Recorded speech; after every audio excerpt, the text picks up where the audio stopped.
Iki ni ikiganiro Barada Vibes, ngendi Barada. Ngushimire wowe wakoze subscribe ndetse nawe ungezaho ibitekerezo na commentaire nyinshi ndazibona kandi bikanshimisha. Iki rero ni igice cya kabiri cy'ikiganiro nabagejejeho mu cyumweru gishize ubwo navugaga ku mpamvu zitandukanye zishobora gutuma mu bashakanye umwe muri bo atifuza guhuza urugwiro na mugenzi we cyangwa se gukora imibonano mpuzabitsina. Ese ni izihe mpamvu? Hari impamvu nyinshi rero mvuga nyinshi kugira ngo buri muntu yibonemo. Ntabwo ari ngombwa ko izo mpamvu zose uzigira.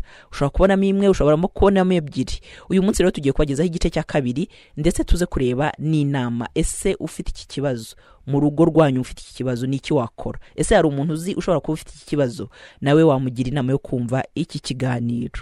Ubushize rero nari nabagejejeho hafi impamvu 12. Reka dukomeze ku zindi mpamvu hanyuma nsoreze no ku nama z'icyo wakora mu gihe ufite iki kibazo. Ikindi ntukunda cyangwa se ntushaka gukora imibonano mpuzabitsina kubera impamvu runaka ufite ku giti cyawe. Mu gihe rero umwe mu bashakanye adakunda cyangwa adashaka gukora imibonano mpuzabitsina akiyima mugenzi we, ntanamuhe n'ibisobanuro cyangwa na mugenzi we ntabimusabe ku mpamvu adashaka ko baryamana, bishobora gutuma undazinukwa, bishobora gutuma mu rugo hazamo uruntu, bishobora gutuma mugenzi wajya hanze, bishobora gutuma habamo za ntonganya yahohoterwa tuvuga. Inama mu gihe ufite ikibazo cyangwa indi mpamvu utifuza udashaka kwiha uwo mwashakanye, mu biganireho. Rega muba mwarahuje byose. Aba yarakubonye ugona, akukubona wambaye ubusa, kuki niba urwaye hariya ubabara utamubwira uti ndumva ntameze neza? Kuki niba wiyumva muri wowe hari akantu karimo gatuma ucika intege utamubwira uti nyamara kana nsigaye numva mfite intege nke, nsigaye numva ngushaka cyane, mukabiganiraho.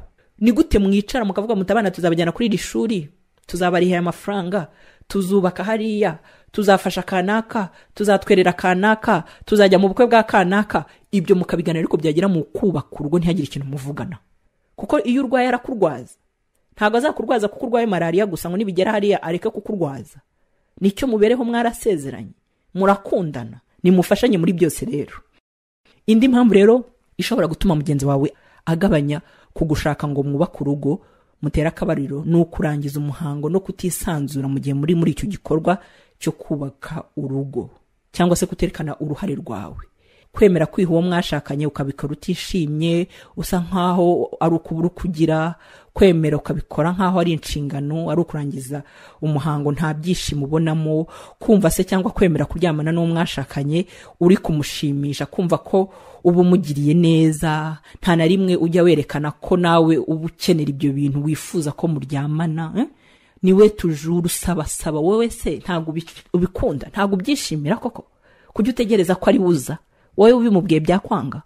Kwemera gutera akabariro ari uko mwashakanya gusabye imbabazi, kwinginze, aguhaye impano, yariza amarira. Kubera iki?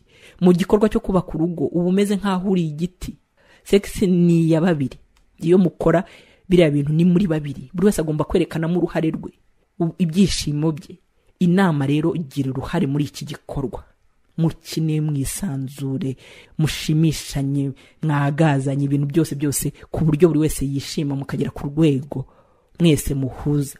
Ariko byose biza mu kuganira bene mama. Nimutaganira ntago bizahura. Ikindi kintu rero ni ukutaboneka mu rugo.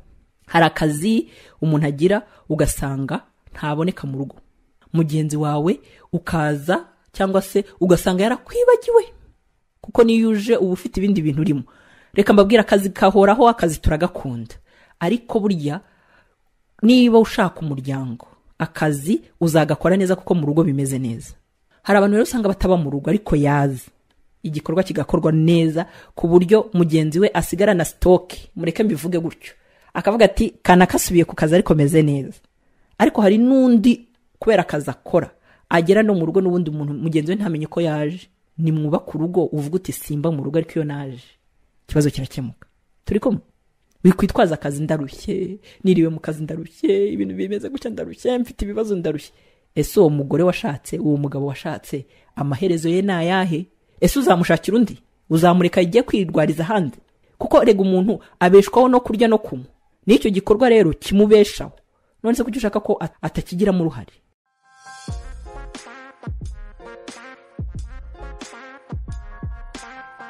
Ikindi kintu rero gindi gishobora gutuma uwo mwashakanye atubaka urugo cyangwa atabyishimira ni ukugira amakuru atari yo kubirebana n'imibonano mpuzabitsina, kumva ibihuha, kuba ufite amakuru y'ibikabyo kubirebana n'imibonano mpuzabitsina, ukumva ko ikosa ari uwo mwashakanye mu kutuzuza ibyo wibwira ko uzi. Hari ibintu wowe uzi, hari experience waciyemo, wasanga hari abantu mwahuye, wasanga uzi gusoma, wasanga hari ibintu wabonye, ugashaka ko ibintu uzi mugenzi wawe nawe yibwe ariko ameze. Ntabwo ariko twese tuzi ibintu bimwe. Ugasanga urashaka ko akora ibyo uzi kandi atabizi, ukavuga uti biriya nawe arabizi, ugashaka ko agera ku rwego cyangwa rw'umuntu wowe mwigeze guhura. Ntabwo ariko bimeze. Muganire, umwigishe icyo atazi, umwigishe icyo akoze neza, umubwire uti aho icyo adakoze umubwire uti ibyo ngibyo ndumva ntabikunze, ntabishobora. Kwigana ibyo ubona muri filime za pornography si ngombwa kwiteka mu byigana ngo bishoboke. Mugerageze ibyanyu n'ibyanga, nturenganye mugenzi wawe. Hari abantu bareba filime za porno kuko iriya ni filime bagomba kugurisha, bagomba gutuma ugura, ejo ukazagaruka ukagura, bagashyiramo ibintu by'amaefe special, bagashyiramo ibintu by'ibikabyo bitanabaho mu buzima busanzwe. Wowe wayirebye ukavuga uti reka nze nanjye mbikore. Mugenzi wawe ugashaka ko akora bya bindi uriya mukobwa cyangwa uriya mugabo yakoze. Ntago bishoboka. Hari filime, hari n'ubuzima busanzwe. Ese ko wabirebye uzi ukuntu bigenda, we yabirebye, ese yabikunze? Ikindi kintu kindi mutekereze, kureba izi filime, njya numva abanyarwanda bazita ngo n'urukozasoni, bishobora kuzatuma mu mutwe wawe ntushake mugenzi wawe kuko umukunze, kuko wamurebye ukamwifuza, ahubwo ugashaka kuko wabibonye muri filime, umubiri wawe ugahinduka, bikagera ahantu bikamera nk'ikiyobyabwenge. Utabona iyo filime ntagire ikintu ukora, ikindi kintu ukayireba wenyine, ukagira ubushake kandi mugenzi wawe ntayo yarebye, atazi n'ibyo ari byo, ugasanga umuzanyeho ibyo bintu bimeze nkaho nahuza n'ibiyobyabwenge. Ntabwo ari byiza. Ikindi kintu, niba munabirebana, kubireba ni kimwe, kubyigana ni ibindi. Rero kureba filime pornographique kugira ngo uzihuze n'ibyo uzakora mu rugo ntabwo bizahura. Ikindi kintu rero, guhora ugereranya uwo mwashakanye n'umuntu mwigeze kuryamana nabyo ni bibi. Ukumva ko ibyamushimishaga uwo muntu cyangwa runaka ari byo bishimisha mugenzi wawe, ntabwo bihura. Ibuka ko abantu batandukanye bashimishwa n'ibintu bitandukanye. Ufate umwanya wige mugenzi wawe, muganire, umenye ibyo ashaka ku buryo bwimbitse, hanyuma bari byuha agaciro kurenza kuvuga ngo kanaka yarabikunze n'uyazabikunda. No, kuba wumva ko hari ikintu ubura kugira ngo wishime mu gihe runaka, mu gihe mugiye kubaka urugo, nabyo bishobora gutuma ugira ubwoba, utisanzura cyangwa ukifata. Urugero, hari abantu bumva ngo afite igitsina gito, ngo hari utagira amazi, urumva hari ugira menshi n'ibindi. Icyo gihe iyo complexe ishobora gutuma mugenzi wawe atagira gute, atishimisha. Ukumva ngo kanaka ngo azana amazi, ese wowe kutayazana, abandi ko bazana amazi. None se abandi bayazana kubera ihe mpamvu? Uzi impamvu bayazana? Mugenzi wawe mubiganiraho, warabigerageje biranga? Ese ko afite igitsina gito, iki gitsina gito gikora ntago igitsina kirekire kibikora? Hari rega nugira igitsina kirekire kikamubera impamvu, kikamutera impungenge. Icyo kintu kitondere.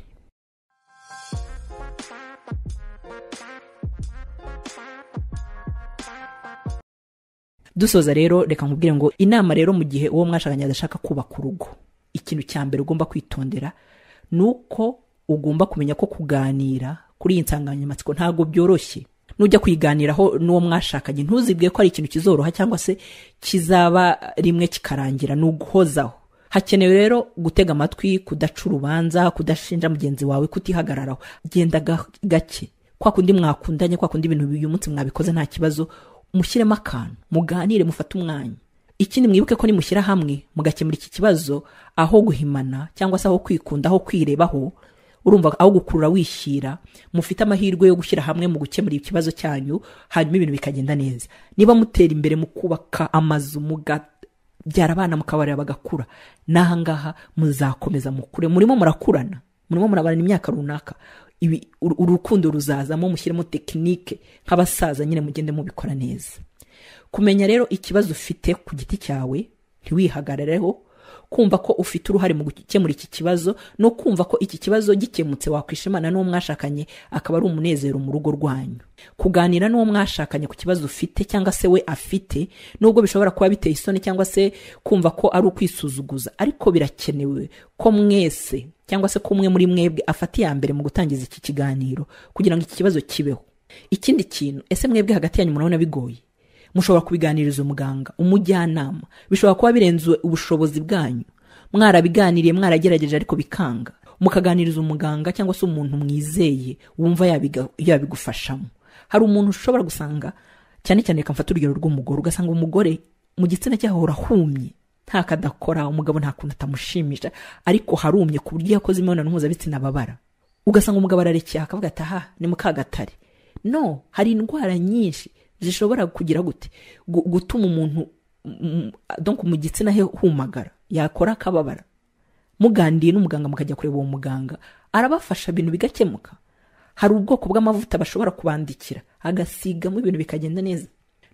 Niba uzi ibintu, hari icyo urusha uwo mwashakanye cyangwa se hari ikintu bungutse kuberana no kubaka urugo, fata umwanya ubiganire n'umwashakanye, umusabe ko mwabigerageza, umwigishe, umuyobore, mugamije kwishimisha no gushyiramo twa tuntu twavuze tumeze nk'ibirungo. Nibyanga mubireke, mukomeze ibindi. Abagabo baraganira hagati yabo, abagore baraganira. Ntukumve ko mugenzi wawe mu gihe azanye akantu ari uko yaguciye inyuma, ari uko ari indaya nk'uko abandi babivuga, ari uko ari ikirara. Hoya, nk'ukuntu umuntu agenda akavuga ati uzi ko namenye yuko ngo abantu kugira ngo bizigamire bigenda gutya, waretse tukabigerageza. Na hariya rero niko umuntu nabwo azana ikindi gitekerezo, kuko burya umuntu ahora yika, ubuzima ni ukwiga. Wikwita mugenzi wawe ngo ni umuswa kuko hari ibyo umurusha muri iyo domaine. Hoya, ntabwo ari umuswa. Urumva, mwigishe atera imbere. Gushyiraho gahunda y'igihe n'ahantu muzajya mukorera iyo gahunda yo kubaka urugo, urumva ni byiza mugahindura.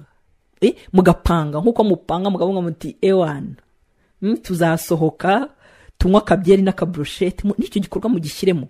Hari igihe usanga abantu barakuze, bashatse bafite abana baraho, ubuzima ugasanga turi busy, umwanya wose ni akazi, umwanya wose ni iki kintu, umwanya wose wa mwanya wanyu babiri, wa mwanya wo kubaka, wo gushyiraho itafari kuri iyo domaine, kuri iyo gahunda nta uhari.